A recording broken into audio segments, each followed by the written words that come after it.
sa mana. Tsalle ɗaya mai matukar ƙayatarwa. Gwagwadare ne ya mana wallahi shine na kwana a gidan su kawai. Ke yanzu mutunci ki ne ki dinga zuwa ɗakin saurayi?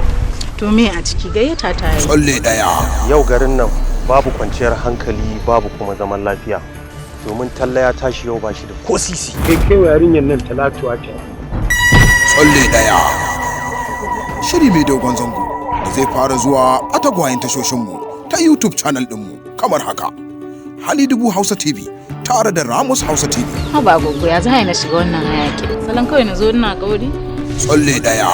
Dan ganin kitimurmurar da ke cikin wannan shiri sai ka kasance da mu a kowace litinin. Kuma shiri za a fara shi ranar litinin wanda ya daidai ga 19 ga watan 10 2020. Kar ka sake a baka labari. Ana nuna miki layin da zaki bi kina tsallakan kunya? Tsalle ɗaya ke jefa mutum rijiya amma sai ya yi tsalle dubu bai fito ba. Kada ki kuskura ki ce zaki mai da karuwa yar iska. Duk inda kayana yake tun muna shaidar juna da ki fito ki bani kaya. Tsalle ɗaya. Wato duk kankantar leman tsami sai ka ji tsinkewar mu yau. Tsalle ɗaya. Kowace litinin a tashar YouTube Halidubu Hausa TV tare da Ramos Hausa TV. Tsalle ɗaya.